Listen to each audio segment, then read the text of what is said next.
प्रथमतः या ठिकाणी सर्वांना नमस्कार.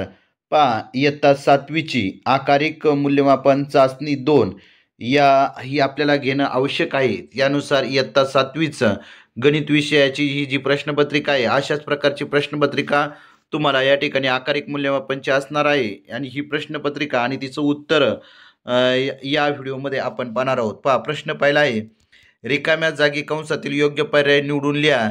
एखादा व्यवसाय सुरू करताना जी रक्कम गुंतवली जाते तिला टिंबटिंब असे म्हणतात. तर तिचं उत्तर आहे पहा, भांडवल असे म्हणतात. ही खून टिंबटिंबची आहे. पहा, ही जी खून आहे ती आहे शेकडेवारीची. मग शेकडेवारीची असं लिहिणं गरजेचं आहे. नफा बरोबर विक्री वजा खरेदी किंमत हे या ठिकाणी लिहिणं अपेक्षित आहे.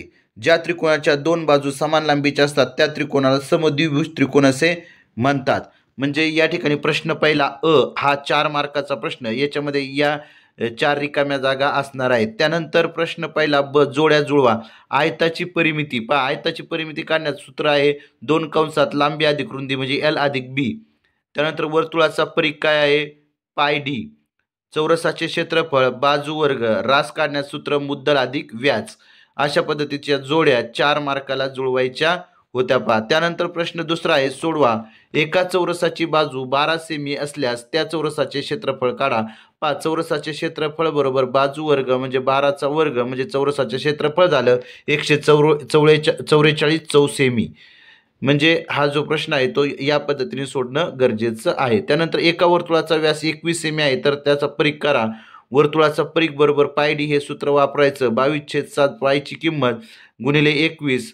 पहा, या ठिकाणी भाग द्या, 7 × 7 = 21 म्हणजे 22 × 3 म्हणजे 66 सेमी त्या वर्तुळाचा परिघ असणार आहे. त्यानंतर प्रश्न तिसरा आहे, 1700 रुपयाचे 10 दशे काही दराने 2 वर्षाचे व्याज 340 रुपये होते तर व्याजाचा दर काढा. पहा, काय दिलेले आहे त्या गोष्टी लिहा. मुद्दल, त्यानंतर दर काय आहे तो आपल्याला काढायचा आहे. काळ 2 वर्ष, सरळ व्याज 340, दर x मानायचं. पहा, सरळ व्याज बरोबर म गुणिले द गुणिले क छेद 100.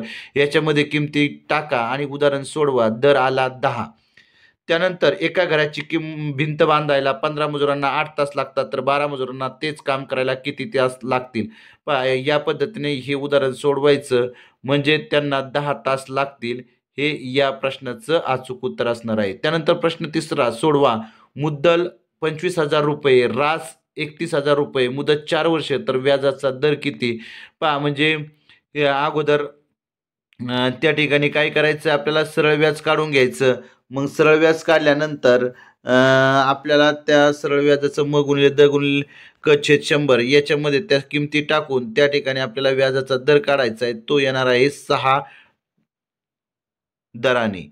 म्हणजेच या ठिकाणी हा प्रश्न क्रमांक 3 या पद्धतीने सोडणं अपेक्षित आहे. त्यानंतर एका आयताकार बागेची लांबी 20 मीटर आहे. बागेचे क्षेत्रफळ 1000 चौरस मीटर आहे तर बागेची रुंदी आणि परिमिती काढा. पहा, आयताची परिमिती येते किती येते, 130 चौसेमी. या पद्धतीने अतिशय स्टेप बाय स्टेप हा प्रश्न सोडवणं गरजेचं आहे. पहा, म्हणजे ही जी प्रश्नपत्रिका आहे ही प्रश्नपत्रिका आपल्याला या ठिकाणी 20 मार्काची प्रश्नपत्रिका होती. पहा, म्हणजे ही पहा, 4 4 आणि 4 8 8 8 आणि 8 16 16 आणि हे 4 म्हणजे 20 मार्काची प्रश्नपत्रिका आहे. पहा, ही अशाच प्रकारची प्रश्नपत्रिका विद्यार्थ्यांना येणार आहे किंवा तुम्ही विद्यार्थ्यांना देऊ शकता. अतिशय सुंदर प्रश्नपत्रिका आहे. या प्रश्नपत्रिकेमध्ये उत्तरं लिहिण्यासाठी भरपूर जागा आहे. म्हणजे इयत्ता 7वीची गणित विषयाची आकारिक मूल्यमापन चाचणी क्रमांक 2 हे आपण या ठिकाणी सोडून घेतलेले आहे. जर आपल्याला व्हिडिओ आवडला असेल तर आपल्या चॅनलला सबस्क्राईब करा. धन्यवाद.